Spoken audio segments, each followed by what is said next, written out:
Hey there everyone, and welcome to Twin Movies. I'm Ben Phelps, and I'm joined by my regular buddy in banter, Gabe Darrick. Hello, Ben. Gabe, welcome back. Here we are. I know. Season 3. Ooh. Are you excited? I am, having read all of the correspondence, the letters, the emails from people just asking, when will you be back? Here we are. And we are loving it as well. I'm excited about this particular entry into Season 3. It's a darker movie. We've come away, a bit of a holiday, feeling recharged, and ready now to descend into a pretty dark and spooky twin movie combination. Very good. So every year, Hollywood releases 2 movies based on the same idea. So we ask the big question, which movie did it better? Today we'll be reviewing 2 twin movies about a team of cave explorers who fight for survival when they encounter a species of evolved humanoid monsters that want to eat them. It's The Descent versus The Cave. Let the cave diving begin, Mr. Darrick. Spelunking. It's about spelunkers, I think. What are spelunkers? Well, isn't that the term for exploring and studying caves? Although neither of these movies really, I guess, capitalize on the word spelunking. Is that like basically the equivalent of being a paleontologist? It's the technical, right? Yeah, they're a caver or a potholer. A potholer. Wow, you've really done some serious deep research here. This is the extent of my research. I read the word potholer and thought, that's it. Can't top that. Well, before we get to your trivia highlights from your research, let's kick off this episode with an overview of these twin movies and a flashback to our first encounter with them. On the 8th of July, 2005, The Descent was released, and here's the synopsis from the Internet Movie Database. A caving expedition goes horribly wrong as the explorers become trapped and ultimately pursued by a strange breed of predators. Gabe, did you originally catch The Descent when it was released at the cinema, and what was that experience like? I recall in 2005 this being quite a popular movie. I did not see this at the cinema. I must have seen this on DVD or something a year, 3 years later. I'm not quite sure. I don't know. It's one of those movies I've seen enough times since that I guess that initial viewing has become, fuzzy, as it were. You know how it is. Yeah, I'm the same. I can't recall if I saw it at the cinema or not. I think I caught it on DVD. Many of those UK genre films always get a botched release internationally, don't they? I guess, although this one definitely got a cinema release here, didn't it? I'm sure it did. It did. I think I caught it on DVD because I actually caught it a bit later, and I saw it because I was inspired after seeing Dog Soldiers, Neil Marshall's debut film, which came out in 2002. Great movie. So on that movie, I thought, oh, cool, this guy does like a combination of classic horror, but with just sort of modern filmmaking sensibilities. Like it just felt faster. It still had that schlock element to it, that sort of B-grade element, but also sort of felt just more kinetic. And so I was pretty pumped for this. And I think I saw it on DVD back in the day when, you go to the video store and you'd actually look at that new release section and actually go, oh, wow, what is a new release? You weren't surfing Rotten Tomatoes or IMDb or tracking the release dates. You just get like a little surprise, like, there's another film with, I don't know, who's the guy? Who are those guys that always pop up besides Ice-T in all those direct-to-DVD movies? I mean, these days it's Bruce Willis. But who's the guy, Curtis, what's his name? The rapper. Curtis 50 Cent. 50 Cent, exactly. Right, okay. I forget what his surname is. Jackson. Curtis Jackson. Jackson, exactly. There you go. Yeah. What a time that was, wasn't it? 2000. The halcyon era of DVD. I can still smell the blockbuster, And the studios could also smell that sweet, sweet money as well. Like, it was raining Benjamins. I remember they just thought it was glory times. Like, hang on, are you telling us we can release a movie at the cinema and make money and then make more money on DVD? Like, this will never end. Hey, while we're talking about this, did your video store have a system whereby, like, my local Blockbuster or independent video store or what have you, you'd go there and they'd have like the case of the movie, and then behind the case of the movie they'd have another case, maybe with like a plain printed background, and they'd be like, you got to take the case behind the case. The case of the DVD is just there to advertise the movie, and it would be kind of anarchy because people wouldn't quite understand the system of how to rent the movie. Yeah, I agree. And was there reason that was the case, excuse the pun, was that you were meant to, then you'd see this whole shelf of movies. So you'd see, like, say, 5 copies That's of right. The Descent. Or if it was a new release, like a number one film, like, I don't know, like a Jurassic Park type movie, there'd be like 10. And you could tell if they were taken out because it was more, the case was more flush to the bookshelf because it wasn't sitting on top of the nondescript case. That's right. That's right. But, sophisticates like you and I would understand the system. But, when Blockbuster was flogging get it first time or get it free, and you really wanted Star Wars Episode 3, Revenge of the Sith, and they had like 30, there was I don't know, people perhaps not unlike the monsters who live in the caves here who just couldn't wrap their head around that you had to take the plain packaged case behind the case. Yeah, but to be fair, that whole system was basically a solution in search of a problem in that they basically wanted you to see a bookshelf just full of the titles and think, oh, wow, all these movies, and not just see like empty white shelves. That's but true. It just caused confusion and annoyance because you'd see it and you'd grab it and quite reasonably take it home because the expectation had already been set for like the preceding 20 years of the VHS tapes where you take home the one with the actual cover with the artwork on it so you could read the synopsis at the back and kind of savor the whole experience rather than taking home this sort of like no-name brand version case. I know. And then you'd pick up, go to the counter and they'd say, oh, that one's already been taken out. And you'd say, no, I'm actually holding the case here. Like, what do you mean? Yeah, I've got Hitch. I'm holding Hitch in my hands. I got to enjoy some Hitch. I got to fix the Hitch. And these Will Smith antics might watch themselves. That's right. And then we were hitchless that weekend because of the system, and had to resort to perhaps it's a dumb system. Anyway, look, it's a digression, and I wonder if that system was unique to Australia. Probably not. Was it the downfall of DVD? That's right. Was it the start of the streaming wars? Perhaps. That's right. That's right. Although DVD streaming, I still would wander the aisle, as it were, or scroll the app for hours and hours on end, before sadly settling on something that I'd fall asleep 40 minutes into. I must say, just to really sort of bathe and savour in this digression, nothing brought me more joy, particularly as a student, than the 10 movies for $10 deal for a week. That was a great deal, wasn't it? And you probably cranked through, 3 or 5 of them on the first night. Just the excitement of having, I've got Ghost Ship. I've been just waiting for that to be $1. Now I can watch it. Yeah, Ghost Ship was the Australian equivalent of The Descent, but a sort of lower grade version in that it was made in Australia, but it was an American movie that kind of flew under the radar. Is that right? Or was it an Australian film? I can't recall. No, I think it was an American movie, but they definitely shot it in Queensland or something because, Alex Demetriadis turns up, it was playing a Mexican oil fitter or something, That's right. Anyway, that's right. Yeah. Anyway, 10 for 10 or 7 for 7, depending on your locale. Oh, amazing. Just great. Okay, before we leave the cinema, let's look at the 26th of August, 2005, when The Cave was released. And here's its synopsis from IMDb. Bloodthirsty creatures await a pack of divers who become trapped in an underwater cave network. Hey, by the way, on that IMDb synopsis, bad choice of the word pack. You say the word pack for the creatures, not for the divers. You agree? Well, yeah, true. Bloodthirsty creatures await a pack of divers. You call the divers the team, and you call the creatures the pack. Yeah, and you call the divers the spelunkers. So, they're just not even getting it at all here, are they? So walk me through when and how you first watched The Cave. Now, do we know if this even got a theatrical release in Australia? Because I didn't see this at the cinema, but, I guess this was at a time where still movies like this were being released at the cinema. Do we know? Was it released in Australia? I don't know. I can't recall. I mean, IMDb... I can look really quickly. What does it say on IMDb? IMDb has a release info. It does say Australia, the 25th of November or something. But, who quite knows?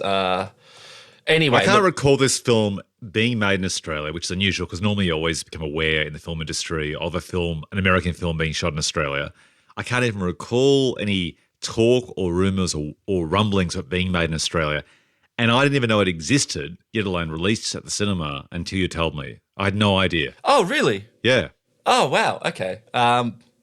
Yeah, I mean, I guess I didn't see this because it was made in Australia. I must have rented this as part of one of those, 10 for 10 we had been talking about, because I don't recall seeing it at the cinema, and I don't recall pulling it off the shelf from behind the case to be the first to see The Cave. Again, I've actually seen this a couple of times since 2005. You know me, Ben. I'll watch any movie twice. But the specifics, specificity. How do you? The specifics of this movie remain lost. That's true. Lost like the first expedition of potholers. Look at you. Look at you. As for me, I can't recall anything about this movie in its existence. You mentioned the movie existed. I watched it on video on demand at home and back to back, actually, with Really? The Descent, which is actually a nice little way to watch them. A double? A double, yeah. Wow. So let's find out how we got here with a bit of a shallow dive into Hollywood history. Are you aware of the origins of Neil Marshall's The Descent? Not much beyond that it was the film he made after Dog Soldiers. Yeah, interestingly enough, he was actually approached to do this and said no originally because he didn't want to do another genre film directly after Dog Soldiers, which is interesting because if you watch Dog Soldiers, to me, it's by someone who loves a B-grade horror thriller. Like, unashamedly. Like, it's not a film that he's made, for the studio or for someone else. It's a gritty, handmade movie that tips its hat at those Hammer horror movies and sort of feels very much part of his DNA. And if you look at the other movies he's made, it's very much reflective of his career to come. But surprisingly, he wasn't interested in actually doing something like this. He then decided he could do something different by actually changing all the characters to make them female and therefore adjusting the characterization accordingly to be, reflective of their new genders. And that would give something fresh to it. And then they actually had to ramp up production, accelerate the whole process when they got a bit of a wind of The Cave being made in the States. And that's how they got a 1 year jump on The Cave's release. Yeah, right. Interesting. There are a few little more bits of trivia. I might save those, though, for spoilers, mainly in relation to the actual the creatures, the humanoids themselves. As for The Cave, its origins, it actually was an original story as well. It was not based on any pre-existing property, but just appears to be serendipitous that it came into existence around the same time as The Cave. In fact, every time we go through this comparison, Gabe, I think I'd probably count on one hand in 50 episodes where two films came into existence somewhat knowingly. These ones, when they were being made, were sort of racing each other to the finishing line, which is more common. But there didn't seem to be any sort of similarity as to how they started about. Like, for example, how, speaking of cave movies, there's like 5 cave movies in the works about that. You know, that Thai rescue of the soccer team, the kids? Oh, yeah, sure. Yeah, which makes more sense because it's based on a true life story and everyone wants to try and do an adaptation at the same time. But yeah, that's how we got there. It appears to be pure serendipity. But you're saying the development was serendipitous, but the production, there was an element of chase there. Exactly. Oh, very exactly. good. It's nice to have a little bit of drama there. Exactly. Yeah. Matches the drama of the film. Ah. So let's start with The Descent, shall we? The first one released from the UK. So did you like it? What didn't float your boat? And was it a good execution of this common premise it shares with The Cave? This is a pretty good movie, isn't it? I think it is. I think it's actually a very good movie. I'll wait till you get to the Rotten Tomatoes scores later on. But I think Roger Ebert or someone gave it like 4 stars out of 4. Wow. Yeah, I mean, fairly well deserved. It's pretty claustrophobic and terrifying. I recall the first time I saw it. I mean, all the stuff of the women jammed in the sort of 1 foot high. It just makes you go, what are these knuckleheads doing? I would not do this. You get what you deserve. Wait, I don't think that's supposed to be the takeaway. But, it does an incredibly good job of selling that kind of, tension of feeling trapped. Yeah, it does. I think it's also does a great job of actually trying to characterize a group of similar looking people. So by that I mean a lot of the women have long hair and look similar in the dark. Do you mean except for Natalie Mendoza, they're all white ladies? Yeah, pretty much. Totally. But they're like the same height, they're the same body shape. It's the conundrum you have when you're trying to make a war movie. Like, how do you try and characterize soldiers who are all usually the same, often one or two different races, they're all the same gender, they're usually the same sort of weight, and they're wearing like a combination of mud and uniforms, which make it hard to try and, characterize one against the other. This film has the same trouble, except it's also underground in the dark, which makes it even harder, and most of them have British accents or Scottish, Irish accents, so they all sound quite similar. And despite that, I think it actually does a reasonable job in a horror film with the whole, used to be, quote, men on a mission, unquote, to try and actually define each of these characters against the other, which was, really challenging to do. Yeah. I mean, it does get a little bit difficult. If I said to you, oh, how did Sam, Holly, and Beth die? You might be like, which one was Sam, which one was Holly, and which one was Beth? I mean...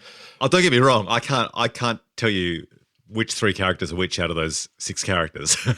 No. But I mean, the two standouts are obviously the character of Sarah and the character of Juno. I think they do a very good job setting them up, and having the sort of tension of the drama of, I guess, the backstory to their characters, that her husband is dead and she had been having an affair with him.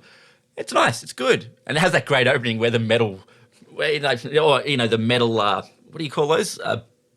Poles straight through in the car accident, right through the guy's head. Yeah, it's through the car seat as well. Like, so evocative. Very good. Yeah. And a dead kid. Not many movies open with dead kids. I know. You love to see it. I think the standard for dead kids in an opening, like a cold opening of a movie, would have to be probably, is it Three Colors Blue? Oh, yep. Where the car crashes and the kid dies. Not as graphically as in this film, but, it's like that whole thing where if you kill a dog or kill a kid, it sort of sets a certain tone for the movie and the stakes are pretty high. There you go. That's the problem. That's the anxiety that this person lives with. That's their internal battle they have to overcome. It's a really simple kind of classic motivational strategy for a screenwriter, but I think it's executed and exploited quite well here. Yeah, and they spend enough time setting up the characters that you sort of, like you said, you feel you get to know them before you chuck them in the cave, and then it's basically just a chase out, isn't it? With, a few points of pretty terrific, what would you call it, twists or turns or... particularly, are we allowed to say spoilers, Ben? Let's jump into spoilers straight away. Okay. The idea of having Natalie Mendoza's character, Juno, kill by accident, but then cover up one of the other spelunkers, it's a pretty great twist, I think. I think that's very effective. I think when survival movies, actually have someone die accidentally in the pursuit of trying to save themselves, it's just a great example of how unfair life can be. Like, the last thing you need to do is accidentally die as a result of something else or at the hands of one of the people on your side. Another example is a war movie where someone accidentally shoots, someone else. It's friendly fire. Totally. It's like it just crushes the human spirit. Like, really? Not only are we fighting the environment, we're fighting the enemy. We're also just fighting the accidents amongst us that kill each other. And it just, to me, amplifies the tragedy. Yeah, that's right. And I guess, they sort of want I wouldn't call her a villain, but, having one of the human characters sort of morally compromised, I think is really interesting. And I guess she's not really a villain because the character has a degree of nuance and because she is performed quite well. Yeah, I mean, I guess it's an interesting situation where they try and double down on two choices she's made that actually kind of makes the audience not root against her, but certainly root for Sarah, the protagonist, instead. And those are that she had an affair with Sarah's husband off screen before the movie starts. And then she actually has three things. She accidentally kills that woman, and then having done that, then leaves her to be killed by the monsters. I think it's really the third choice, which is the most damning of her character, isn't it? Like, the first one's an affair, but you don't deserve to die for an affair. The second one's accidental, but the third choice, which is basically to abandon her friend, is really the final nail in the coffin. Definitely, and abandon her, to these monsters. And perhaps we should talk about them, because how good, and it's fairly iconic, is that first shot where they use the camcorder. One of the characters has brought like a camcorder down, and she's like panning around the cave, and old Bat Boy or whatever is right there behind one of the other cave divers. As pretty terrific jump scare. Oh, you know the one I'm talking about. Yeah, it's horrifying. It's horrifying. And the other one is where she sees either the same one or a different one crouch at the water like Gollum. Yeah. Like across, like a sort of chasm, just sort of drinking water, like sitting on its haunches. Like, it is haunting. And that's actually, to me, one of the biggest things to discuss in this movie. This movie is not Jaws. Unlike Jaws, where you don't see the shark and your imagination is the most, I guess, fearful thing. In this movie, you see, what should we call these things? The monsters. They're like the cave dwellers, right? You see them in all their glory. Like, Neil Marshall shows you every detail of them, and regularly. I was actually really surprised, because it's it's pretty common since Jaws to go, let's imply the monster off screen, right? Yeah, for quite a while. It's also cheaper as well. Yeah, sure. And you're right, like either you don't show much of it at all, or you delay the reveal until, the third kill or something like that. There was a recent movie about a year ago with Kristen Stewart called Underwater, which is basically like Aliens meets, what's that movie that James Cameron did, Underwater? Oh, it's The Abyss. It's very Lovecraft. I actually saw this at the cinema because I'm big into Cthulhu, Lovecraft type stuff. Yeah, so it's basically Aliens meets The Abyss, and very similar to this film in some ways. But you don't see the alien until, 60 minutes into the movie. Whereas here, once they show it after the first couple of times, you see these humanoids the entire time. So I'm dying to hear from you, as someone who loves horror movies, loves thrillers, loves sci-fi, because these things are alien-esque.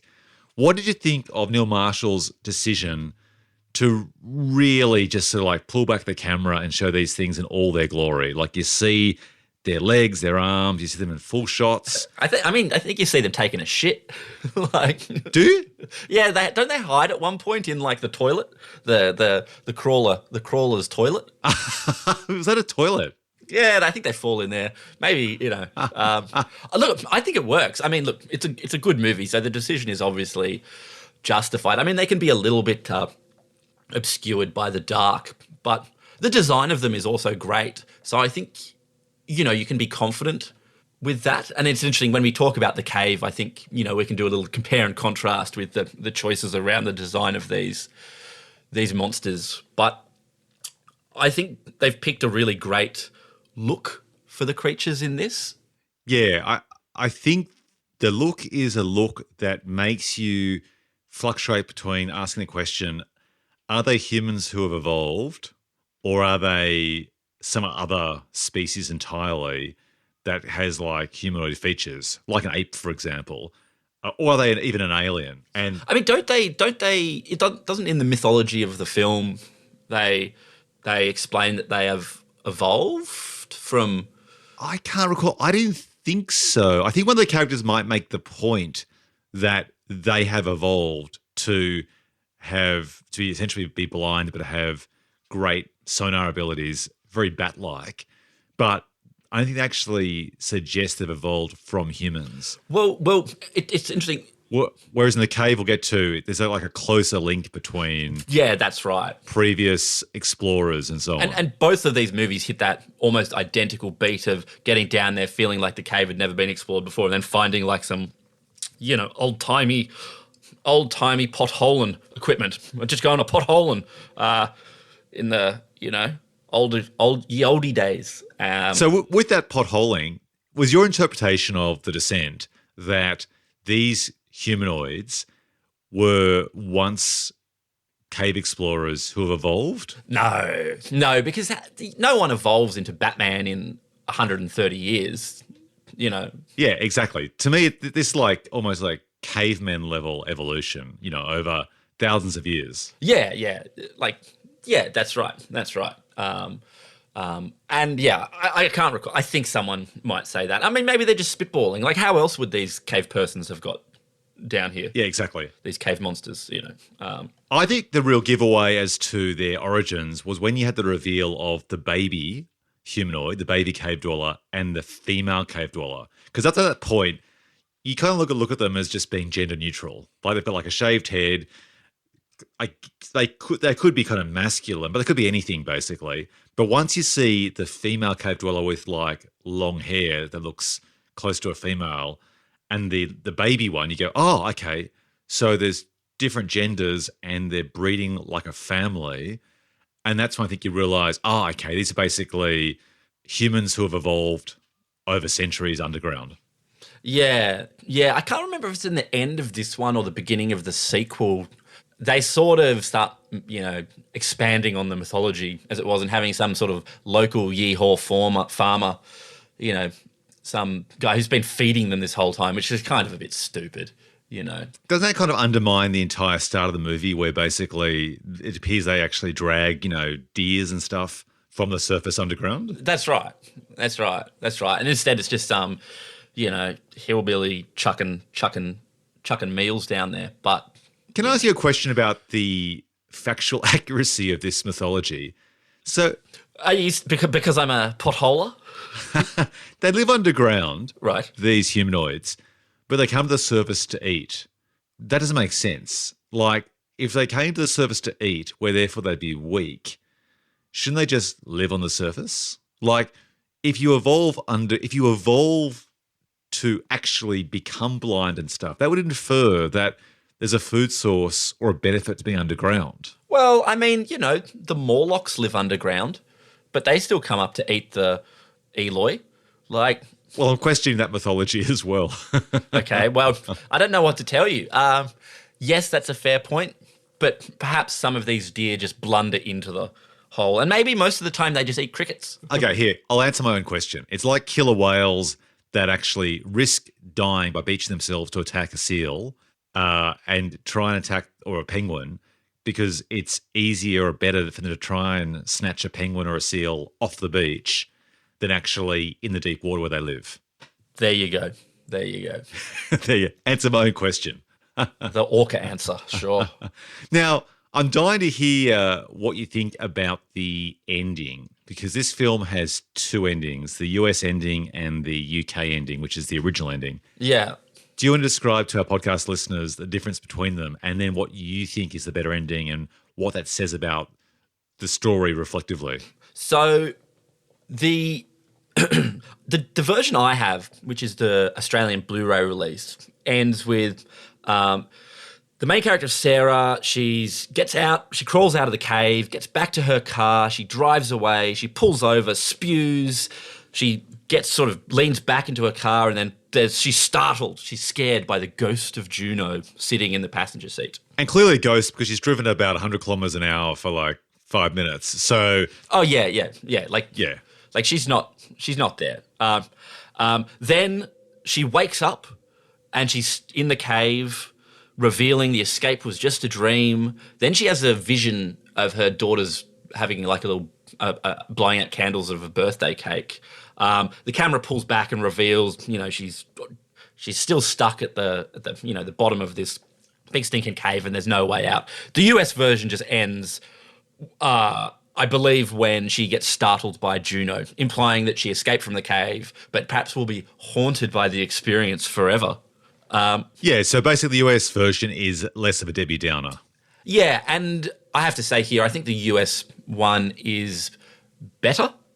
Wow, I'm surprised. If I'd had all the money in the world, I would have bet that you'd have preferred the Australian UK ending. Why? Do you think I just like sad sack endings about... Yep, pretty much. Okay. No, I think in a movie like this, I think in a movie like this, you want some sort of a cathartic ending. I mean, look, we talked about Jaws before. I don't think Jaws would be nearly as good a movie as if after Chief Brody and Richard Dreyfuss blew up the shark and was swimming back to shore, they were eaten by an orca.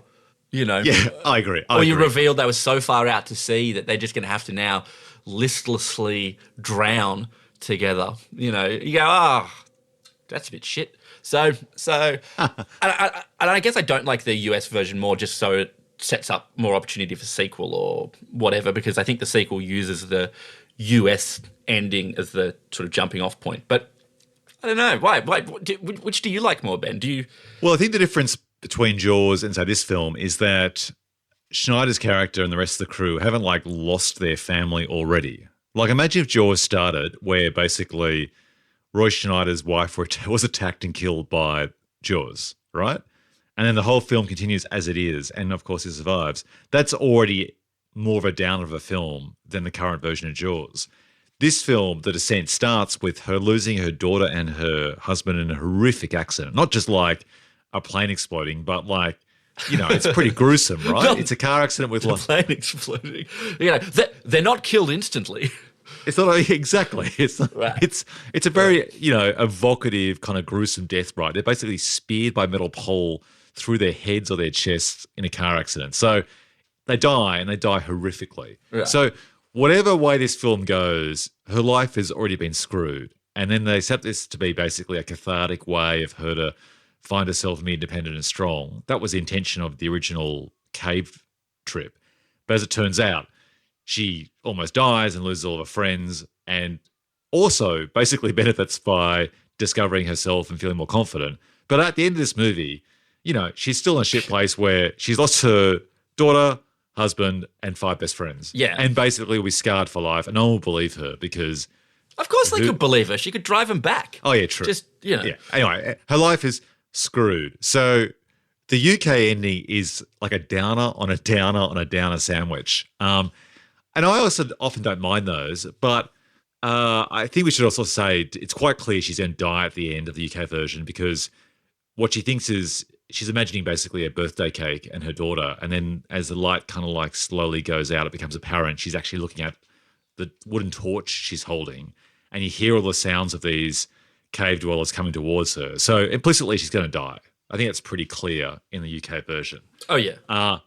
And yeah, I actually like the idea of the US version where as she drives away and sees the ghost of Juno, who, by the way, we should say, seconds before, she stabs Juno in the leg with a pickaxe to basically wound her so that she's slowed down, and then leaves her to be eaten alive by the cave dwellers.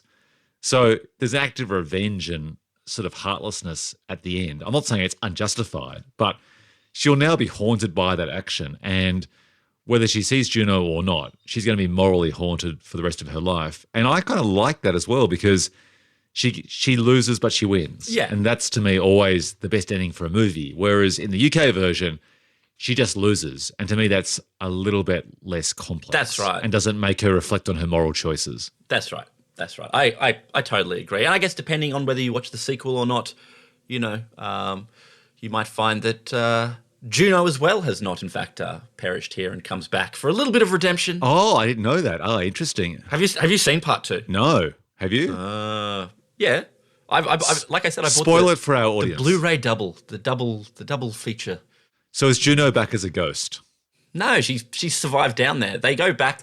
Another group of cavers turns up to, you know, I can't remember why. The police make apparently, yeah. I mean, the police force what's her name, the main character, Sarah, to lead them back to where this all happened, and they go into the cave, and there she is. Is this like days afterwards, like in the same timeline, or is it like years later? No, it's like days after. I mean, look, it's not particularly believable that someone who's been so traumatized by all of this would be forced to return. Okay. But, you know. And what happens?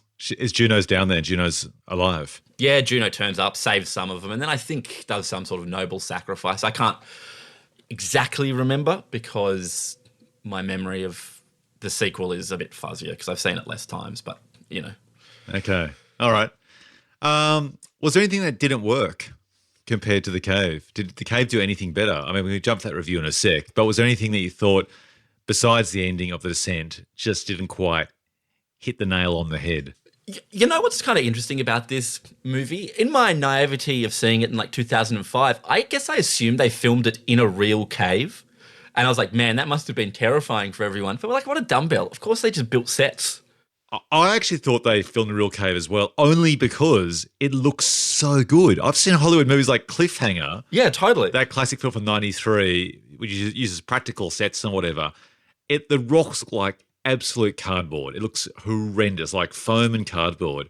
This film's made for $10 million and it looks so authentic. Like it's done so well. And they're decent sized sets. Or they make them feel huge. Totally. It's really, really well done. Like you never get a sense of, oh, that's just, polystyrene. I mean, I guess there's a few little pieces of CGI that don't quite live up to that. Where they basically try and expand the scope of the cave around them.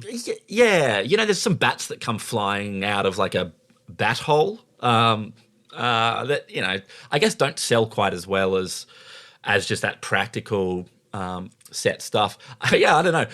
Like, what sort of a knucklehead filmmakers would be crazy enough to actually go and do this, But yeah, it's just a testament to the pretty excellent production design. Well, let's go on. And photography, I guess, Yeah. Oh, yeah. I mean, I think for a film in this budget and also for Neil Marshall as his second film, I think it looks incredibly accomplished and looks like it has higher production values than The Cave, besides having a better story as well. So perhaps we should get to The Cave. So, Gabe, what did you like? What grinded your gears? And did do a better version of the same concept than The Descent? So, I mean, we can agree that The Cave is sort of more of a schlockier version of this story. They go for a bit more action. There's a bit more of like a sci-fi element. It's all around a bit sillier. Yeah, I think that's fair to say.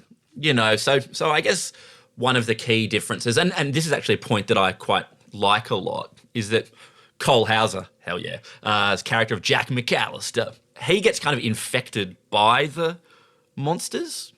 And they have this sort of plot point where he starts, developing extrasensory powers. And can Jack McAllister be trusted to lead them out of the cave before he succumbs and turns into one of the, I guess, these are sort of more like underground pterodactyls? Well, they're humans that evolve into underground pterodactyls, aren't they? Totally. So this movie really tries to do, I guess, a lot more like verticality. Like the caves are much larger. They go for less sort of claustrophobia, although there is elements of that, and much more like, these open areas of giant underground chasms so that these flying monsters can zoom around a little bit. Well, I think that they set up well by saying that there was basically like an underground cathedral of some sort. So it's basically like the idea of that scope and scale of a cathedral underground, which suits the idea of these creatures being winged, opposed to the cave where it's slippery and dark and narrow. And so the idea of a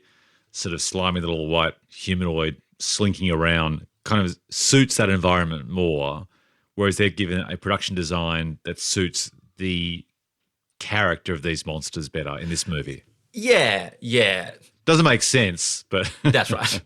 Totally. And that being said, I think the design of the monsters in The Descent is much stronger. But, we get a pretty good team here of sort of actors that you recognise, but you're not quite sure where from, You're like, oh, here they are. I love to Coyote Ugly. Whatever happened to Parapara? There she is. Lena Headey, Morris Chestnut, some guy from CSI something or other, Cole Hauser. Fuck yeah, Cole Hauser. Have I already said that? I might have. Keep your powder dry. The awards are coming. So that's pretty fun. I do like these sorts of films where you have that sort of a cast. I don't know. There you go. That's my 2 cents. What's yours? It's a simple review for a simple movie. Yeah. Okay, look, there's some good parts about it. Let's discuss the concept back to back with the concept behind The Descent. Now, I think The Descent is more grounded as both a movie, a concept, everything about the production values. Like it just feels like a more grounded, naturalistic movie. Totally. Comparatively. This one kind of doubles down as a Hollywood and more high concept movie in many ways. So from the start, this is an elite team. These aren't like recreational cave divers like in The Descent. This is like an elite team that has elite gear. They've got like the only 24-hour rebreather to, be able to sort of dive for a whole day, underwater and so on. So the scale's bigger in that regard. The expertise of the team is stronger. They're international experts. These high vaulted ceilings in these underground caves are much more, it's like baroque and elaborate. As you say, there's more sort of vertical cave diving than horizontal cave diving.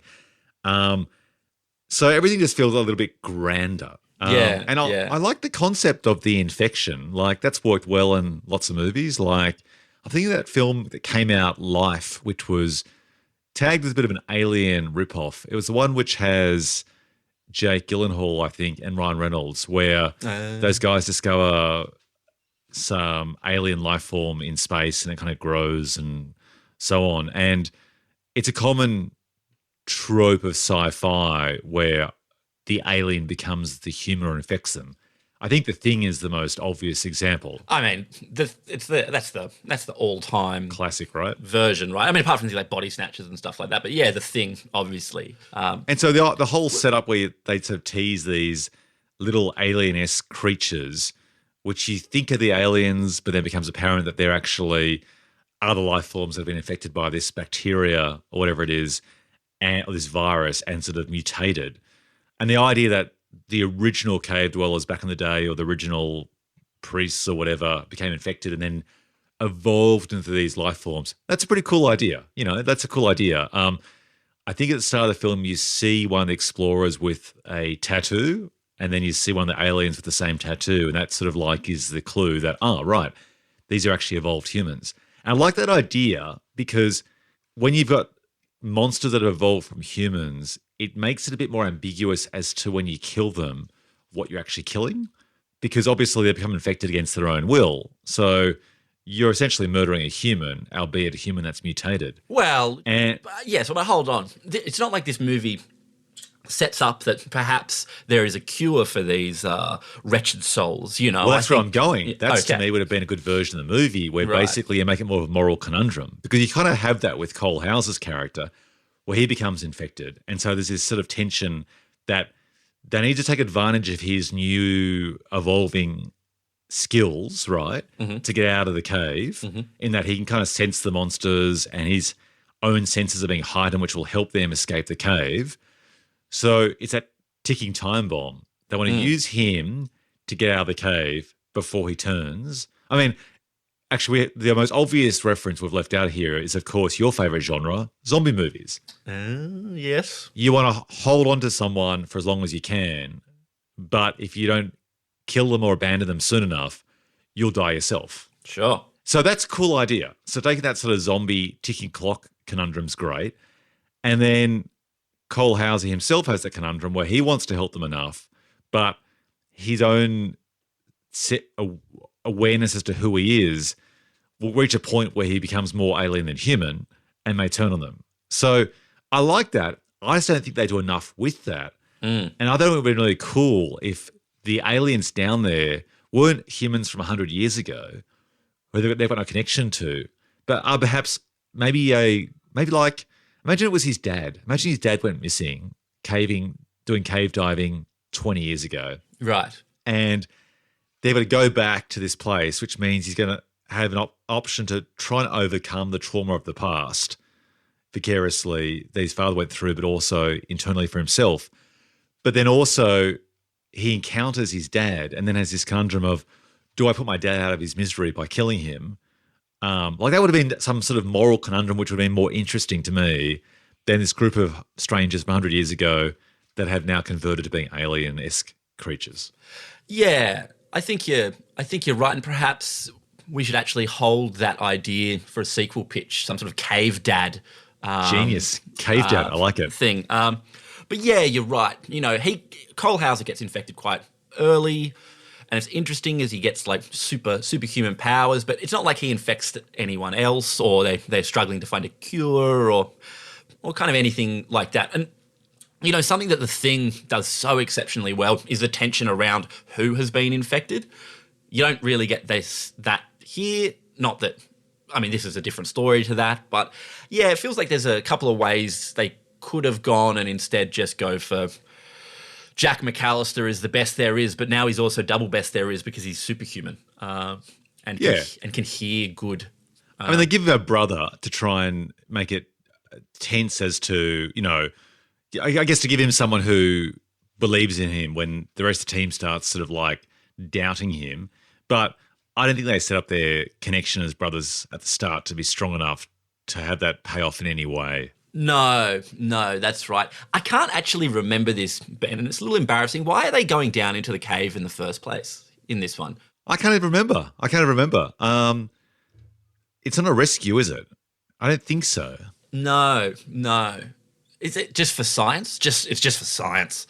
They're going for science. Maybe it's just science. It's funny you mention that. I remember the film basically from the very start where you have this scene from 100 years ago or something, or 40 years ago, where it's actually a bit confusing. You've got a group of people, I think in the 60s, who are trying to unearth a cathedral or monastery that collapsed 100 years ago, and then it collapses on them, and then we cut to 20 years later. It's like this unnecessary extra element that doesn't seem to add anything at all. Like, you could have essentially had these guys just get contacted because through sonar or some sort of special computer geological mapping, they've discovered this underground cathedral, and only these guys have the expertise and the equipment to go down to explore it, and that's the end. And in fact, make it just a treasure hunt. Yeah. Yeah. I just quickly Googled, and the IMDb storyline, obviously written by a user, it's like decades after a rock church in communist Romania, Carpathians caved when, and this is not particularly well written storyline. Hey, if you're out there and you want to rewrite the caves storyline, you should get on it. Caused a landslide and buried everyone. Dr. Nikolai's scientific team exploring the associated Knight Templar monster fighting legend, discover a deep flooded cave system and hires the brilliant brothers Jack and Tyler. I don't recall anything about Knights Templar, and is there a Knight? Do they find like some Indiana Jones Knights Templar shit? What the hell? Yeah, I'm rereading Wikipedia, and there's something similar as well. So this film is clearly unmemorable in that regard. It's a bit like Prometheus, isn't it? Where in Prometheus they kind of discover cave paintings on a wall, and that ends up being some sort of map to the star system. I think in this film they discover these ideas of these winged demons depicted on a mosaic on the Abbey's floor, and so they believe that cave could be an entirely undiscovered ecosystem. That's why they hire Jack and his mate to explore it. But again, not memorable and didn't really add anything at all. No. Okay, fair enough. There you go. So, look, to me, there are many missed opportunities in that regard. Like, if you look at just those touch points we talked about, The Thing, but also just any zombie movie, there were better opportunities, I think, to exploit the whole idea of infection, which this film doesn't do. And then when they are infected, I just don't think the choice of the winged monsters added anything. What do you think? Let's talk about the character design of the creatures. I couldn't even tell you what they look like because they weren't memorable. The CGI was pretty terrible. They were kind of like, I guess you'd call them a human gargoyle mishmash. Yeah. They sort of look like the not particularly great CG bird things that smack against the window in the movie The Mist or something, obviously a much better movie, but yeah, they're not great. And I guess it's interesting, in having this extra layer of infection and so on. It's actually quite, you look at the Descent's kind of simplicity, which actually kind of works better.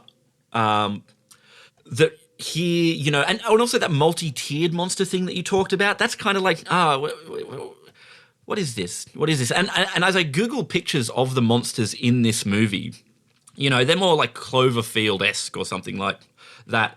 But the drawings of them that I find online look better than the I don't know, the execution of them on screen. Yeah, I don't know. Flying's just not that cool here. Underground flying. Well, flying can be cool, but underground flying, that's the problem I've got. When's flying cool? What's a good flying monster movie? Exactly. You know, tell me, Birdemic. I think the problem is that you've got to basically have an environment where they actually can justify the flying. Now, I know some podcast listeners will be thinking, well, hang on, bats live in caves and they've got wings and they fly around. True, they do. However, bats are also a lot smaller. These things are enormous. So proportionally, the cave system has to be pretty damn tall and big to justify them having wings. So it's not necessarily a deal breaker. I just don't think it's the best usage of it. That's very scientific of you, Ben. Are you saying that the size and strength of their wings would feel like they would necessitate a much, much, much larger space to be able to fly in? You know, it's like if you get a bird and put it in a small cage, it's going to be quite unhappy because it can't fly around enough. Exactly. Yes. Yeah. Anyway, that's just my loose theory. It's a good point. I think an interesting point to also make, though, is the science behind the design. I think the science behind the design of the creatures, the crawl dwellers or cave dwellers in The Descent makes more sense, right? You can sort of understand that they go blind because they're underground the whole time, although you'd also argue that their eyesight should improve in the dark. Well, perhaps, but they look like heavy masturbators too. What does that mean? Strong forearms? Well, you know, you go blind. Oh, right. Didn't you ever hear that thing as a Yeah. as a child? Went to Catholic boys' school. That expression came up quite a bit. Yeah, there you go. I think, though, for me, I'm of the era where I saw the fluke, the white creature in that one episode of The X-Files. Classic episode. And that, to me, is one of the top 3 episodes of the entire X-Files series. It's a banger. And one of the best monsters of the week. And for the audiences who can't recall, basically it was this humanoid creature that had evolved, I think, on a Russian nuclear boat or something, where a Russian worker falls into a vat of radioactive sewage, and then evolves into this white... Some sort of genetic... Yeah. Yeah, and then evolves this white humanoid fluke. Yeah. That lives in the sewers. And I think, does he kill people by just attaching to their back, like... It bites them... And sucking them? I believe it bites them and then infects them with its larva. That's right, yeah. Like some sort of flatworm. It's great. It's so gross. Yeah, exactly. Very good. And so basically, these creatures to me are a dead ringer for Fluke Man, which is a backhand compliment. Like, both, that was one of the best monsters I've ever seen of all time, Fluke Man. But these kind of look very similar, and excuse the pun, carry the same sort of character DNA as that. And I think that's also why I liked it more, because I have that association. Yeah. Oh, well, that's nice. It's nice. It can remind you of, you know, happy times of your youth watching the X-Files. Any other comments before we move on to our awards, mate? Anything they could have done better, do you think, or missed opportunities? Well, look, what's interesting about this movie is I think we could both agree that it's definitely not as good as The Descent. However, as we move into the awards, I think you'll find that The Cave, it's gonna collect quite a few. It's still going to collect quite a few. Okay. There's a lot of things that I quite like about this movie, you know, in that sort of B-picture enjoyment that I particularly, you know, treasure. Well, I don't want to jump the gun, and I do want to keep some of our powder dry for those awards. But I will say this. I think this film does a better respect in relation to casting to distinguish the characters. And also, it's also lit better. When I say lit better, not more realistically, but lit better for the audience's benefit to decipher the action. And that's why it's more of an action movie than a thriller movie, because you see more of the monsters and you see the scare coming, and you focus as much on the fight as the scare, the fright. But also, I think the benefit is by having actors of different genders and different nationalities with different accents. Totally. When they're in the dark, you know who the Aussie is. You know who Kieran Darcy Smith is, because he has that distinctly Aussie accent. And I think that there was something similar in another American film made in Australia, Underwater, called Sanctum, where you give different accents to people and you can spot them, you can hear them and decipher one from the other. I think that was a missed opportunity with The Descent. Like there was one woman who had this sort of short hair. Sanctum. But Sanctum. That's right. Sanctum. Did that come out the same year? No, I don't think so. No. That's a James Cameron produced movie directed by an Australian with Richard Roxburgh in the lead, Sanctum. where they're all cave dwellers underwater. And it was one of those films that was one of the first films to use genuine 3D after Avatar. Right. And that was about underwater cave divers. Wow. I wonder if anyone's mentioned Sanctum in the last, decade. Sanctum. Sanctum. I once knew a girl who lived on Sanctum Street. There you go. Hard segue. Sorry. All right, Gabe. Let's move on. Let's get to our noted similarities, coincidence or ripoff. Well, these films have been made at a similar time, but I don't think there's any sort of indication, looking at the traits of either movie, that one copied the other. Do you? No, but it's interesting how they have a couple of very similar plot points. But of course, I think those are the sort of plot points you would bang into a movie like this, Yeah, totally. Like, I think they feel, yeah. 1,000 Monkeys in 1,000 Rooms would come up with the same plot beats, because when you've got people on a mission getting attacked by monsters, there are certain beats you hit. Exactly. And we can both agree that in this case, for all of these spelunkers, it is the blurst of times. All right, which film has aged better? The Descent, clearly. Agreed. And I think also being practical effects as well helps a lot. We've already discussed plot holes, missed opportunities. Or were there any others you wanted to bring up? Anything that just jumped out as a, huh?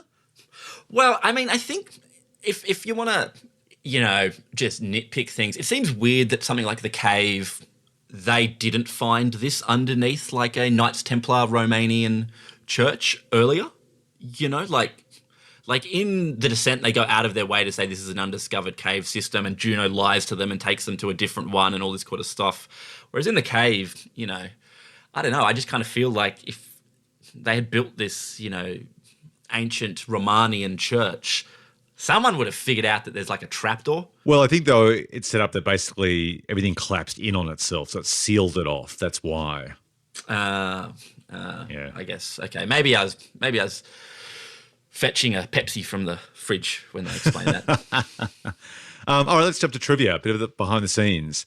So little did you know that with The Descent, apparently most of the cast didn't see the cave dwellers until they're on set, just to try and really capture their fright.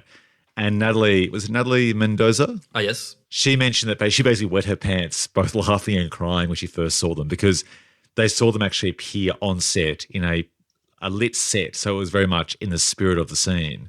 And that's where they first saw those faces. Do you believe that? I believe what happens is you're getting your own makeup on, and then you see someone in a white outfit in the distance nearby with a bathrobe on. Right. Yeah. And that's how you first see them, and not actually when they call action. That's right. You see them. You're at lunch, and there they are. Drinking through a straw and hoofing some darts. Behind the production tent. You go, oh, I guess that's not that scary. I never believe stories like that they didn't see them until, yeah, right. If you've ever been on film sets and stuff, no. But it's a great anecdote. Yeah, I agree. It's a stretch. The Cave, shot in Australia, they created a 750,000 gallon tank just to shoot the underwater stuff, which is quite remarkable. See, okay, you say shot in Australia. There's a piece of... actually, no, I'm reading different stuff here as well. Actually, mainly shot in Romania. Yeah. I mean, did we think it was shot in Australia because Bruce Hunt directed it? Yeah, that's right. And also there's an Australian in it. But yeah, maybe it was all shot And it was produced by Andrew Mason? Maybe they shot a bit of both, a bit in Australia and a bit in Romania as well. Maybe. Yeah. Yeah, anywho, the only other thing was, you mentioned earlier writer H.P. Lovecraft. Were you thinking of that short story, The Beast in the Cave? Apparently that's actually very, very similar in plot to this.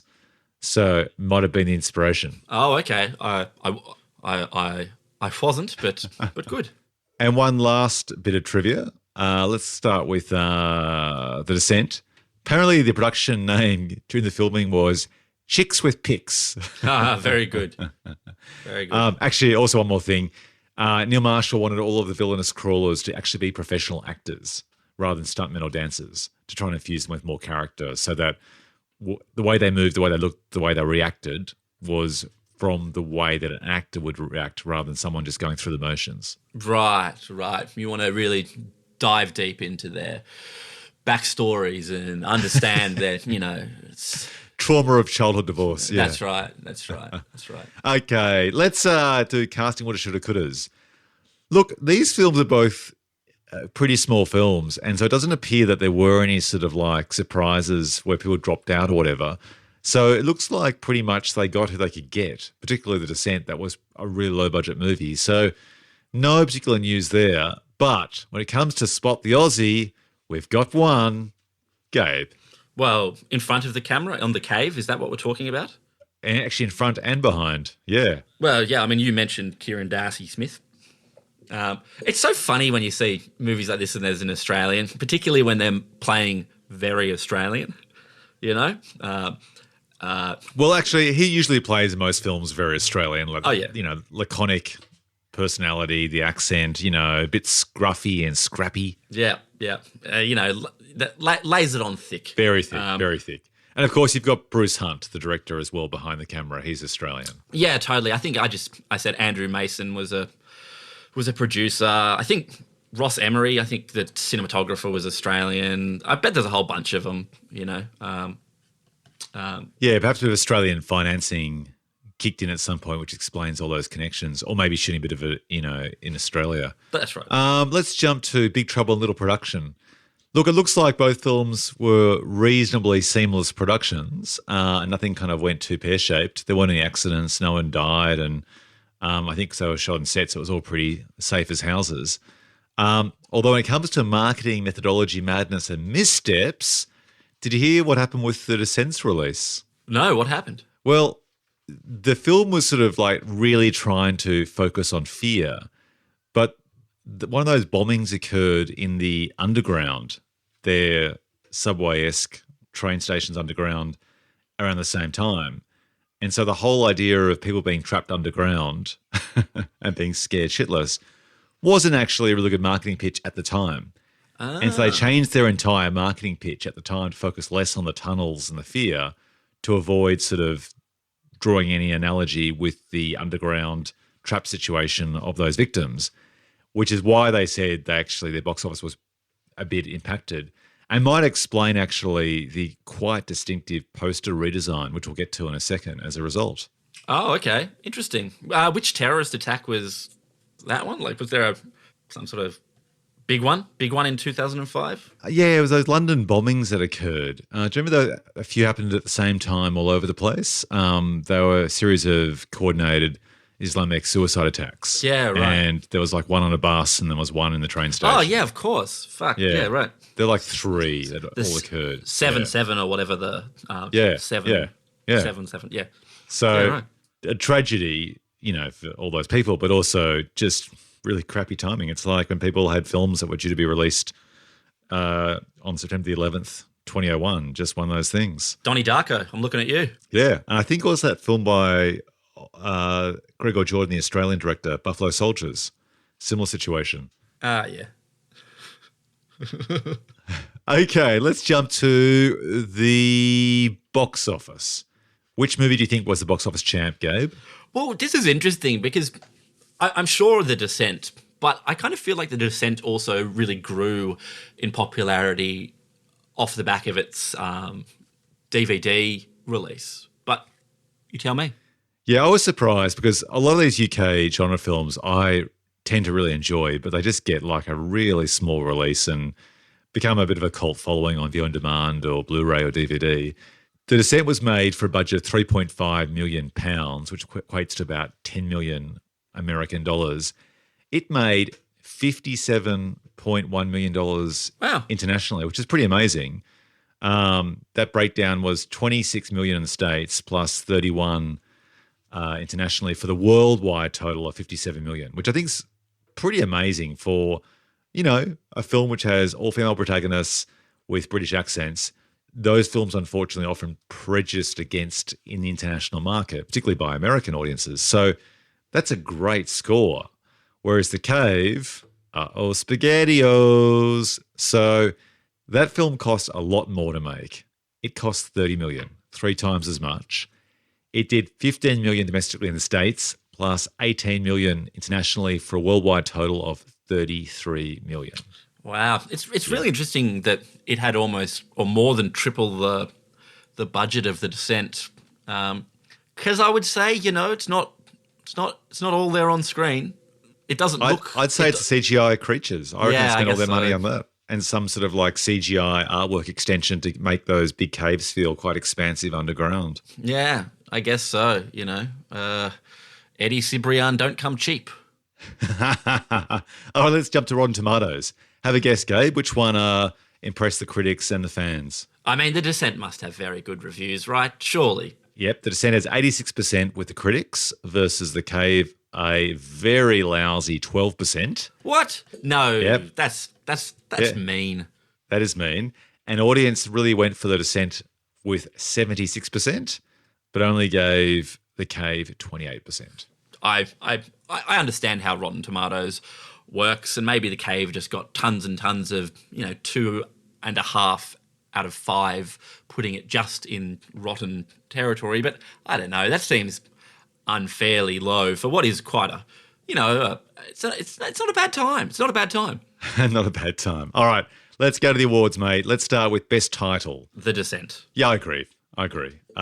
What is The Cave? The Cave could be anything. Exactly. The Descent actually speaks to both the location but also the internal journey. So I like that. That's right. The moral. The Cave could be that could just be about some sort of, wee-ho club. Hey, where you going? We're going to the cave. All right, Best Poster. Why don't you describe to our podcast listeners what are the posters we see on IMDb and which one you think is best? Okay. Well, all right. So, The Descent. The poster for The Descent is 1, 2, 3, 4, 5, 6 women, all sort of holding each other, ducking or something, but their body shape makes it appear to be a skull. It's quite cool. And on that point, Gabe, that's actually based on Philippe Hausmann's photograph called Envoluptuous Moors, which Salvador Dali used. Wow, look at you. Yeah, and it looks actually really similar. I think this is actually one of the most iconic posters of all time for this particular film, The Descent. So talk us through The Cave, because it's going to be pretty hard to beat this one. Yeah, totally. And I guess, in fact, there's quite a lot of posters that sort of took The Descent style and aped it. The Cave's poster, though. The Cave's poster is what could only be described as bubbles? A shaft of light with some look, The Cave poster is not very good. I can't even are they people in the bubbles? Or is it just I think they're just bubbles underwater. That's a bit shit. And light. Like, it is a really, really bad poster. Like, I mean, I would not want to see that movie. It doesn't tell you anything about the movie. It doesn't tell you anything about that this is a movie about cave divers underground that get attacked by creatures. What it appears to be is a shaft of light with bubbles, and it's underwater. I know. That's it. Like, it could be a film about the building of spotlights in submarines. Like, it tells me nothing about the movie. I don't even know how you go to the cinema and everyone signs off on that being the best representation of the movie. It's a weird one, isn't it? Like, to be on a fly on the wall of the marketing, meeting where they went, that's the one that the kids will respond to. Oh, they're going to love this. Champagne bubbles. To me, it's an example of doing everything wrong. Like, you have a title called The Cave, which tells you nothing about the film other than its location. But, I mean, as you said before, like, a cave can be like something like, something we see in a Robinson Crusoe type movie, like, Tom Hanks doing his thing on an island by himself, or it could be about a bear that lives in a cave, or it could be a caveman film. Like, there's no sense of like the genre at all. It's just a location. And then you go, okay, well, we've got that title. Let's try and at least infuse underground vampire-esque monsters with cave divers, like abseiling. Like, give me something.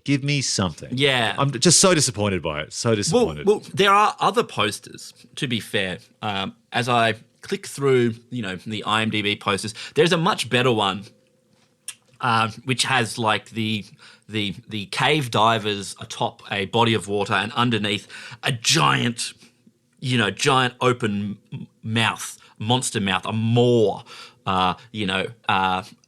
ready to eat them. And what's that thing called where you're like afraid of underwater? Whatever the phobia is. I don't know. Yeah. It's basically like a Jaws-esque image where you have like the side and profile of a monster. I mean, it's basically a Jaws ripoff, right? And they're on the top. Yeah, totally. But it's like, at least if I saw that, I'd be like, hey, all right. Oh, thalassophobia, I believe. It's definitely a poster that leans into thalassophobia. Yeah. But why not do that? Because that particular poster looks like they go underground and they counter basically a dinosaur/Jaws creature that's like the size of a house, which wouldn't represent the film at all. No, like, this true. film is closer to True. Alien or Aliens than it is to Jaws, right? So, yeah, you'll be disappointed by the first poster that we spoke about, but maybe the movie will improve upon that. Whereas the second poster, you'll be disappointed by the movie because there's never a giant dinosaur monster. All right. You can't win with The Cave, basically. Yep. So The Descent easily takes the cake. And if you haven't seen the poster for Descent, Google easily. it. It looks fantastic. It's a great example to me of good poster design that you don't quite get the sense necessarily that these 5 women are cave divers, but you do get the sense that they're all women. So you get a sense as to the nature of the team. It's sort of like dark, so it implies underground. And it's just, to me, just classic design and it evokes curiosity. If you saw that film, you'd go, okay, it looks like a skull. This is going to be a horror thriller of some sort. That's right, All right, let's jump to the Bill Fleck Big Break Award, named after Billy Bob and Ben Affleck. So, just like those guys did in Armageddon, Gabe, who got their big break in these twin movies?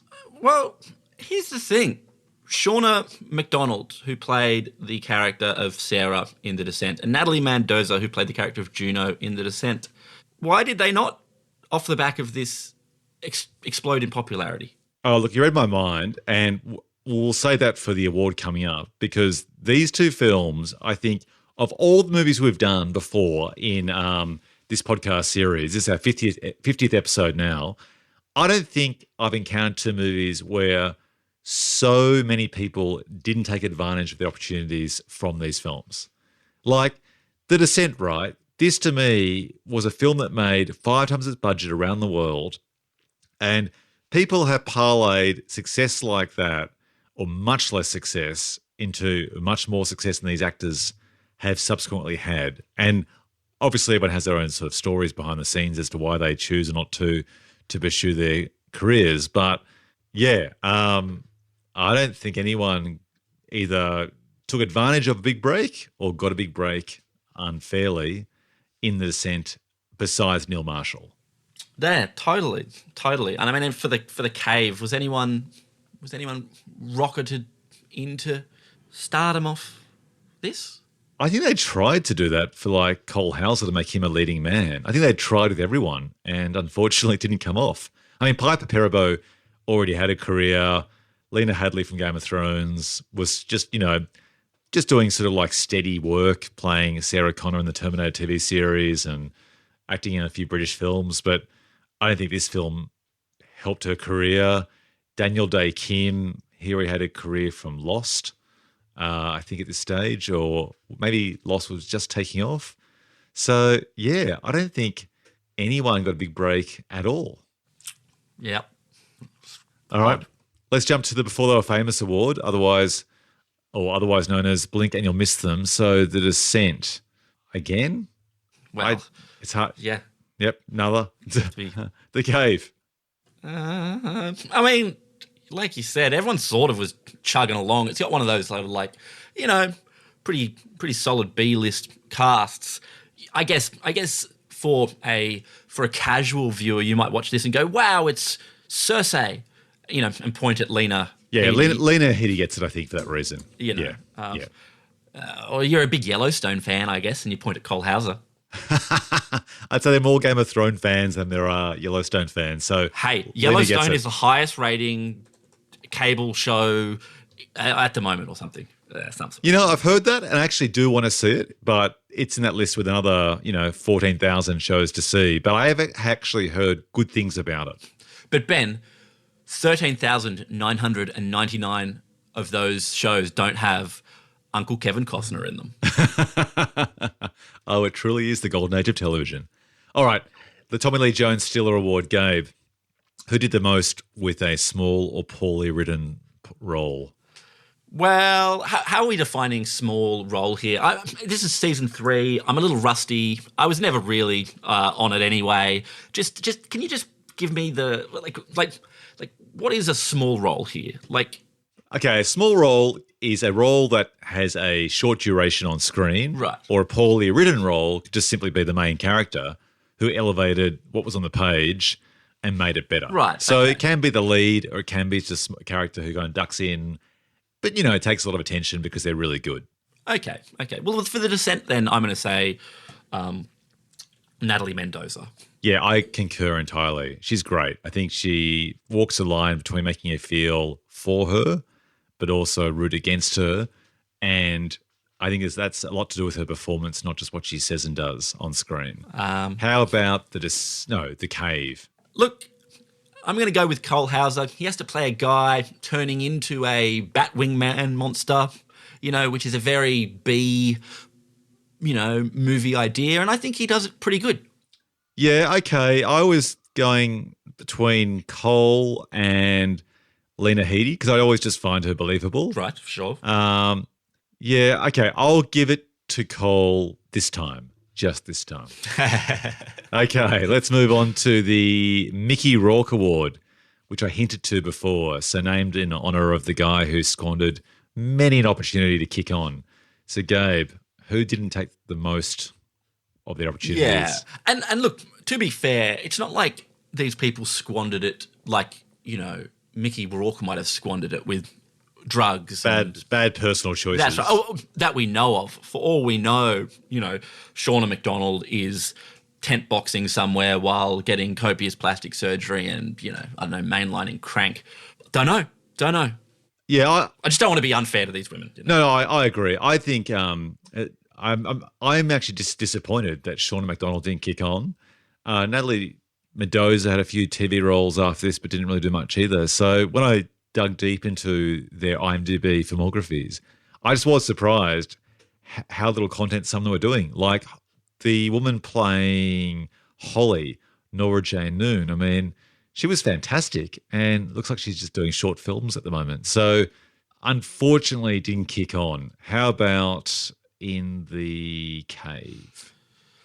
I don't know. I mean, again, they're just a solid bunch of programmers, chipping away, Yeah, I agree. I mean, I do think Cole Hauser hasn't taken advantage of the opportunities that he's had or just has had bad luck in general. I mean, was it, I think it was Goodwill Hunting, wasn't it, where he first appeared for many people?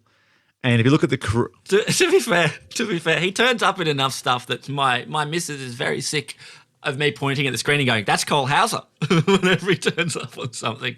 Maybe the problem actually is that doesn't appear in big enough roles or good enough content. I'll make her watch something like Olympus Has Fallen.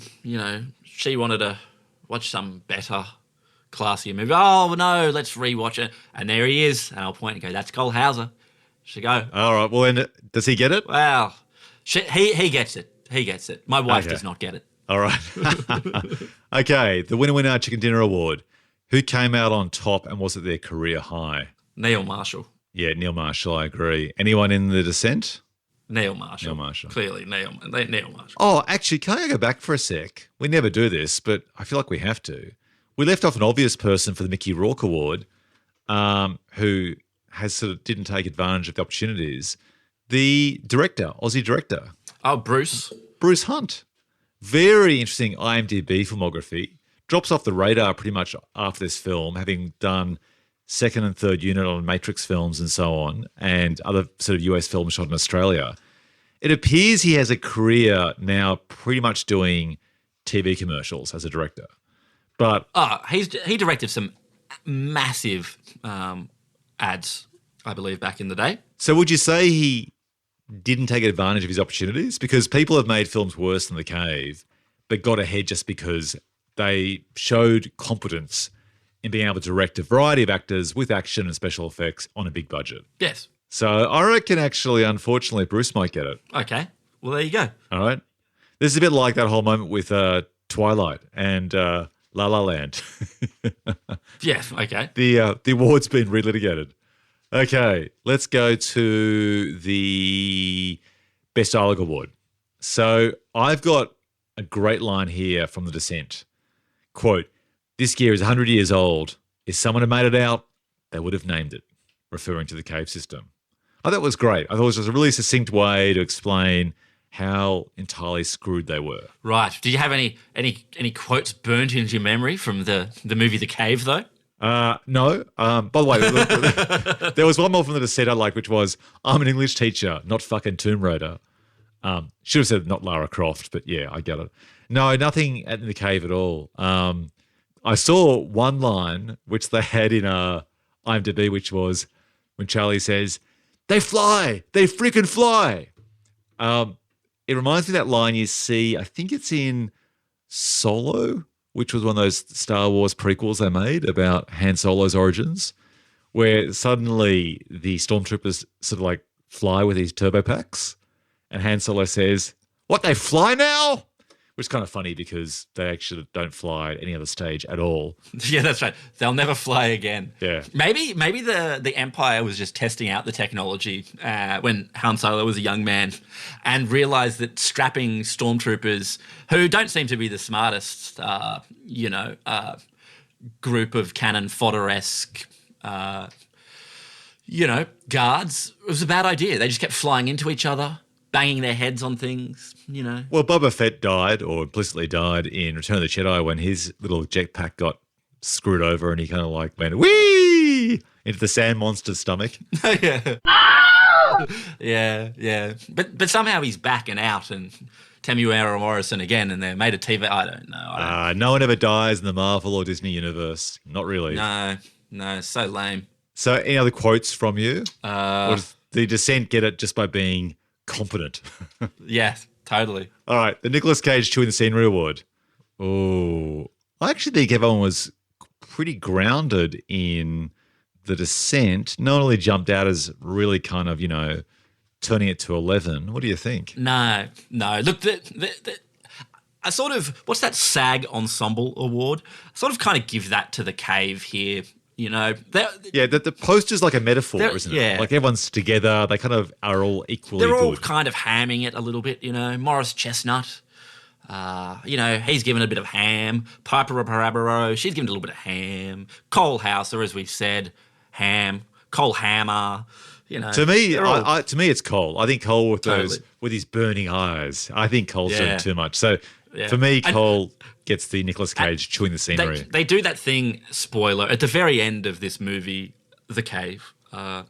Once they've got out of the cave, they go to like lunch somewhere and Lena Headey turns up and they have some little chat and then she lowers her sunglasses or something and she now has the infection eye. And vanishes into the crowd. I know. And then you're like, oh, look out. Sets up the sequel that never came.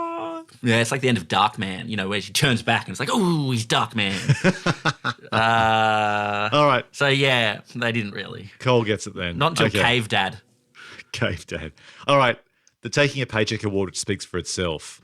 I think it's pretty clear in The Descent that everyone needed the paycheck and no one was actually, no one was slumming it. I think everyone was actually working on 100%. So no sort of, It's kind of true for both of these movies, don't you think? It's not like, even though The Cave has a slightly more well-known cast, it's not like they plugged in, Bruce Willis for a 10-minute cameo. Yeah, to play Dr. Bakovia or something, Yeah, I agree with that. Yeah, I think everyone was actually striving to make a good movie and earning their keep, and no one was doing this just for the cash. No, so no winner. No winner. Okay. The Stephen Tobolowsky Award. Which actor triggered, hey, it's that guy, Gabe? Well, no one from The Descent. And basically everyone from the main cast of The Cave. Yeah, exactly.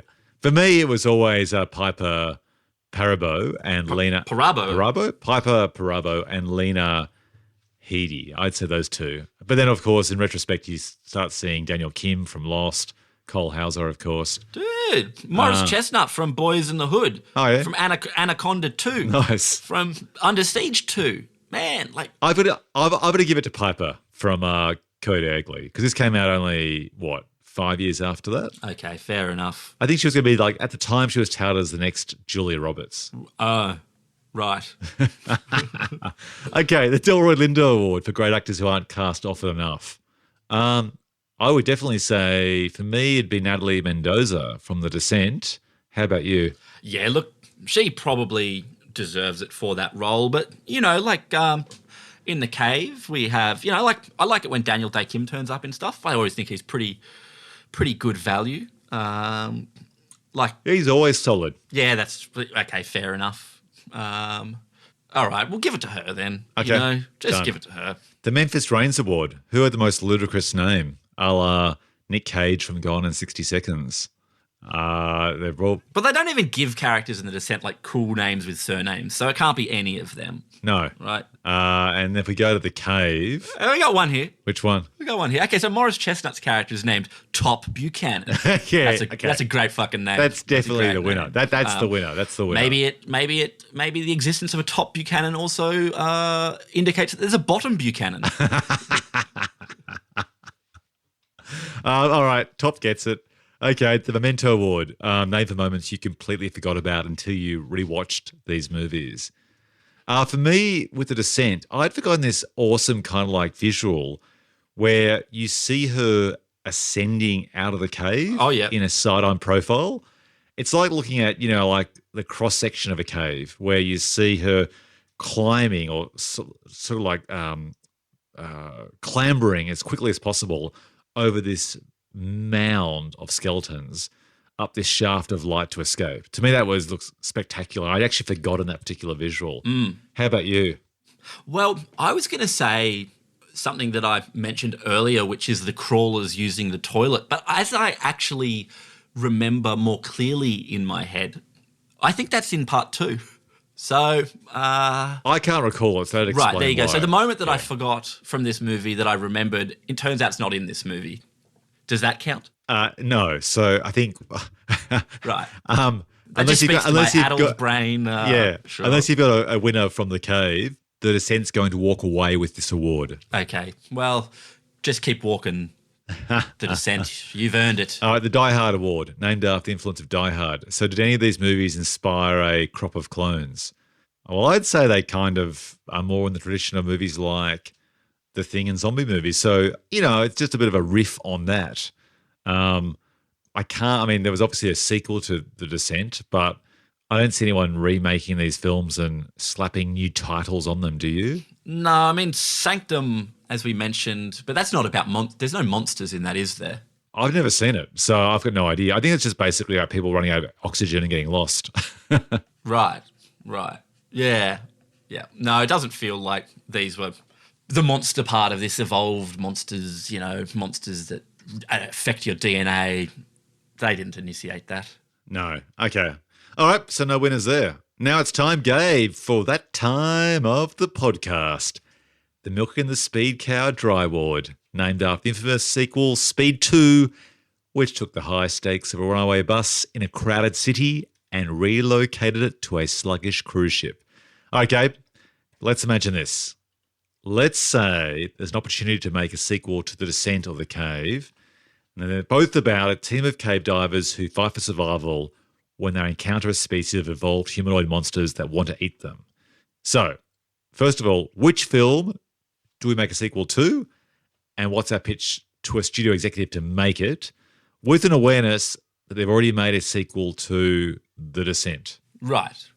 What's interesting is that, they made a sequel to The Descent. So perhaps not that. Although we could, I suppose, make just another sequel that either, took the events of part 2 and then, explored from there. But The Cave sets up a sequel, right? And I just want to talk about that for a second because we mentioned, Lena Headey, turns out she's infected now. She wanders off. And the idea is, these infected cave monsters are now above ground. That's kind of stupid. Like, would the sequel for that then be that they're just flying around in the daytime? Is that what this sequel is promising at the end of the cave. What do you think? Well, okay, before we go into that possibility, we've got to ask the question, which film, from an economic point of view, should we justify doing a sequel to? Well, look, clearly that's The Descent, I guess I just wonder, if a movie's kind of within its sort of setup has created this opportunity for a sequel, has it even capitalized on a good idea for a, like, do we if we were going to do a sequel to The Cave, would we want to scratch that anyway and go, oh, actually, let's retcon the very ending of the Cave, because it feels like The Cave locks you into an idea. Do we want that idea? Yeah, exactly. I mean, look, the thing is, let's think, are there many films where the sequel has been better than the first film, or we can take the property but make it just a better version of that particular concept? I can't think of many. I can think of films that kind of take the concept originally and then swing off in a wild direction and make something else. The best example is probably that Vin Diesel sci-fi fantasy series. It starts with Riddick. Oh, Pitch Black to Chronicles of Riddick to Riddick. Starts with Pitch Black, then it goes Chronicles of Riddick, and then it kind of goes back to the tone of the first one with Riddick. So with this one, we could just sort of like scrap the caves set up for a sequel if we wanted to, and basically it turns out that she dies shortly afterwards because these cave-dwelling monster-like pterodactyls just can't survive outside, which would make sense, wouldn't it? Yeah, like, totally. I guess what's more interesting, we do a sequel to a third Descent movie, and you have to try and pitch to me how the second Descent movie ends, or we just take the cave and say, okay, what if it's like Jurassic Park or those movies, right? Where you take the monsters or the dinosaurs and you place them in civilization. So when they've tried that, if we want to go for an analogy with the Jurassic Park movies, it kind of becomes a bit like a Godzilla or King Kong movie, doesn't it? Where basically you have the primitive clashing with civilization and people are just running for their lives. It's very much in the, vein of something like War of the Worlds, where you just find that technology and modern comforts just can't keep you safe from like these prehistoric threats. I don't know. You could make that movie, but it's not the same type of movie as the original movie. I don't think it's better. Yeah. Yeah. People running from pterodactyl monsters. I mean, have we had a movie like that? It feels like a very B-grade kind of sci-fi movie. What's an example of something you mentioned before? I think we were chatting about these ideas about The Mist. Okay, but here you go. I'll tell you a movie that is people running from a pterodactyl monster, and we've done a twin movies about two of them. Remember when we did I can only remember the what was the fucking hell, this is embarrassing. John Krasinski, A Quiet Place. Oh, A Quiet Place and The Silence. Yeah. Yeah, you're right. And The Silence. Those are both movies about people running from kind of pterodactyl-esque monsters that prey on people using, I guess, sound, because they are... Okay, you just hit on, this is the irony, is that if those pterodactyl monsters evolved underground, they probably have sonar abilities and rely on sound, right? So this basically means that The Cave is more like a sequel to either of those movies, right? Because that's what... Yeah, prequel. A prequel. That's what actually would happen, right? These things hunt by sound. They escape into the surface world, and then the 10 years pass, and then we land at the movies The Silence or A Quiet Place. That's right. So do we say our pitches are, okay, what if in the sequel to The Cave, it's a family struggling survival in a world where most humans have been killed by blind but noise-sensitive creatures. They're forced to use sign language to keep the creatures... have we snooked ourselves? I've got a better idea. What if we just pitch basically a prequel to A Quiet Place or The Silence? Totally. There you go. We basically remake The Cave but better. Or we just say, oh no, studio, you love world building. Now we're going to take two of the most famous properties on your filmography, The Descent in the Cave and Hands Come Together. Nice. Synergy. Nice. And bring them all together. And now Piper Perabo, who survives now in our version, becomes part of the Quiet Place universe. Right, so we're saying Piper Perabo, who, when she was torn off the rocky face of the underground rock wall, is in fact the lead monster in A Quiet Place. Exactly. That's the canon. That's the canon, yeah. Right, right. Look, I'm struggling here, my friend. Well, I can't think of anything.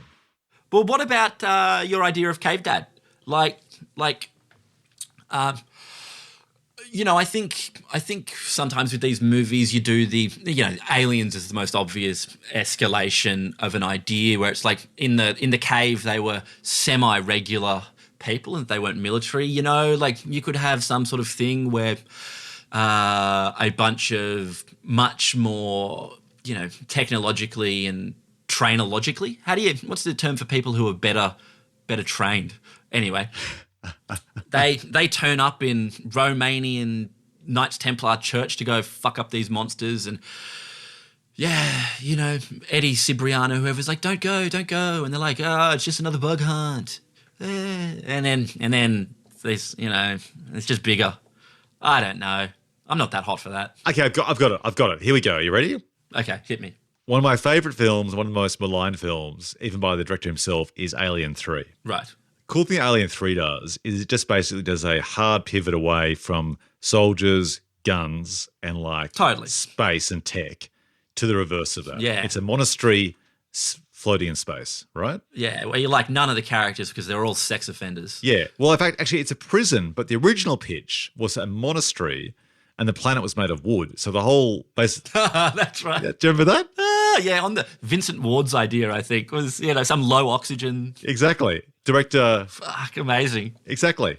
So, mate, why don't we take that and make it a prequel, right? Okay. Because the idea of a series of monks and the prisoners are very monk-like, right?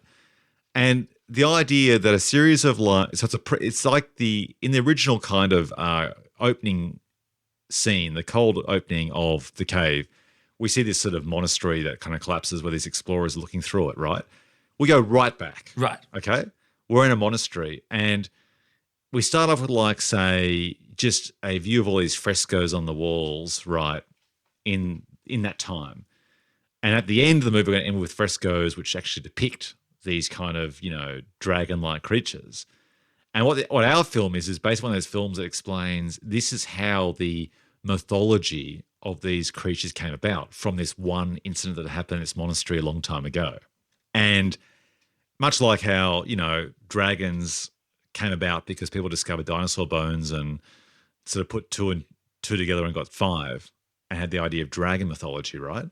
So we basically have a bit like Alien 3. There's a monastery. In one of the crypts downstairs, they awaken some sort of creature.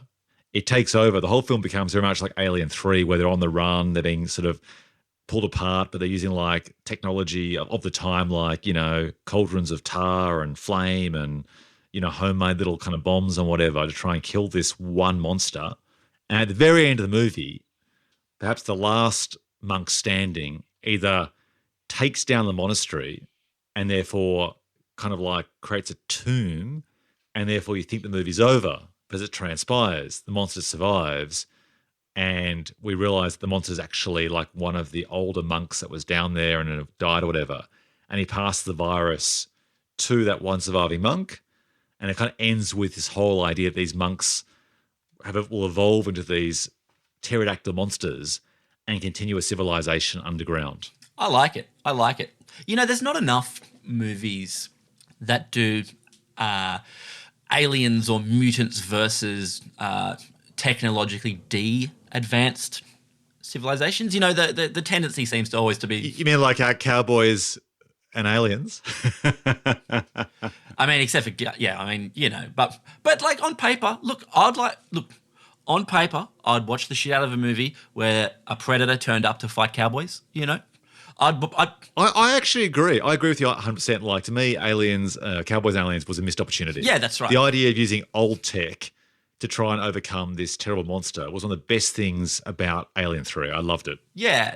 And, we're obviously not the first people to ever mention this, but the thing at the end of Predator 2 where there's a sort of Napoleonic gun and stuff like that, that seems like a really cool idea because it's much harder for the characters. You go bigger, you go the aliens thing, you got guys with bigger guns and they're just fighting more of the monsters. But it would be cool to see dudes here who just have swords, who must battle these creatures with swords. I'm into it. Oh, it's cool. Like imagine think about some of the favorite films we love, like First Blood and Predator, right?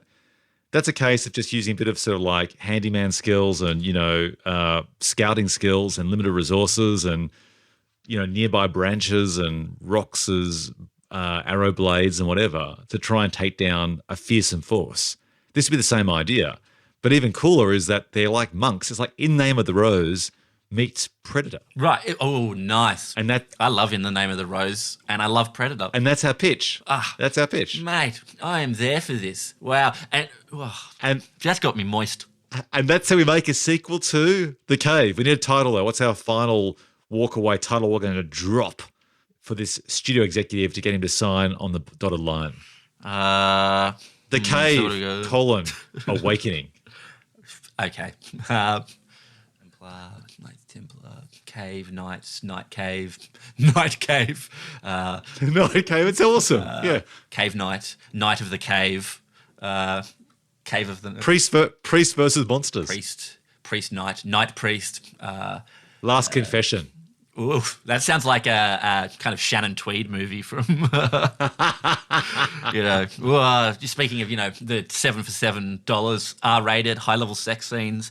Last Confession. Oh yeah, let's rent that tonight, boys. The Last Confession or The Haunted Monastery. There's got to be a play on words in relation to the blood of Christ and aliens or something like that. The blood of redemption. Anyway, I think worst case scenario, we have The Cave Awakening, and I'm happy with that.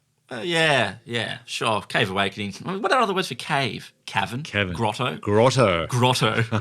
That's a bit gross. That word. Hollow Night. The dirty grotto. grotto. Sort of thing. Anyway, look. All right, and that's how we do it. Okay, Gabe, we should tie a bow on it. That brings us to the end of the show. A big thanks to our awesome sound editor, Sam Hayward, for making this episode sound so good. You can find Sam as @ShowtownSound on Insta. Gabe, where can listeners find more of your work, musings, and antics this week? Twitter, I guess. Speaking of grottos, @Gabe Dowrick. You'll find that dirty little grotto @Gabe Dowrick. And I'm @Ben Phelps on Twitter and Insta and youtube.com/Ben Phelps. And you find this podcast and all the rest in the usual places.